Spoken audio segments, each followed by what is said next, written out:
பூங்குயில எத்தனை நாளா நான் காத்திருந்தேன், நான் எத்தனை நாளா நான் காத்திருந்தேன். பாட்டை நிறுத்துமா, பாட்டுலாம் நல்லா தான் பாடுற. மாசமான வாடகை கொடுக்கணும்னு தெரியாதா?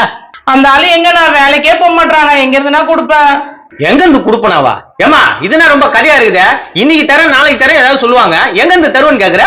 என்ன ஒரு டீச்சர் வேலை இல்ல, ஒரு கலெக்டருக்கு பிஏ வேலை, இந்த மாதிரி ஒரு வேலைக்கு என்ன கூப்பிட்டானாலும் நான் வேலைக்கு போய் வாடகை கொடுப்பேன். என்னதான் அந்த மாதிரி வேலைக்கு கூட யாரும் கூப்பிடலையே.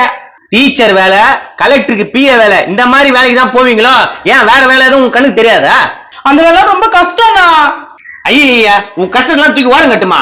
2-3 நாள்ல வாடகை கொடு, இல்ல வீட்டை காலி பண்ணுமா. முதல்ல திடுத்து போய் வீடு காலி பண்ணுவோம், நாங்க எங்க போவோம்? டே மகனே மகனே, என்ன சும்மா கத்தினுக்கிற வேக முடிஞ்சு வச்சீங்க? இங்க பாருடா, ஹவுஸ் ஓனர் வீடு காலி பண்ண சொல்றாரு. ஏன்னா மார்க்கெட்ல ஆள் இருப்பாங்க, அவங்கள வச்சு காலி பண்ணி போக சொல்லத்தானே இருந்தால. என்னது மார்க்கெட்ல ஆளை வச்சு வீடை காலி பண்ணி போகணுமா? டேய் தம்பி, எனக்கு என்னடா தலையெழுத்து? சொந்த வீட்டுக்காரன் நானு. சொந்த வீட்டுக்காரன்னு தெரியல, ஏன் வீட்டை காலி பண்ற? அறிவில்ல உனக்கு?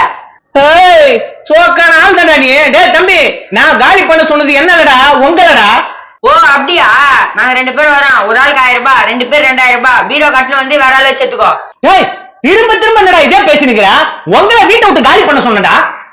நானும் உன் வீட்டுல வந்து உட்காந்துக்கிறேன், நான் என்னோட வீட்டு தான் இருக்கிறேன். ஏய் தம்பி, என்ன புரிஞ்சுதான் பேசுறியா? வாடகை வீடுறாது நீங்க இருக்கிறது. நான் வாடகை உங்களுக்கு விட்டுருக்கேன், தெரியுதுல்ல?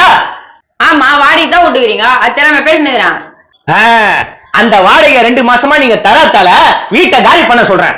2 மாசமா தரலையாமா? இல்லையே. எங்க போயிட்டான் அந்த பத்தேசி? அறிவில்ல உனக்கு? மறக்காம இந்த வீடியோவை ஃபுல்லா பாருங்க, கீழே ஸ்கிரீன்ல கிளிக் பண்ணி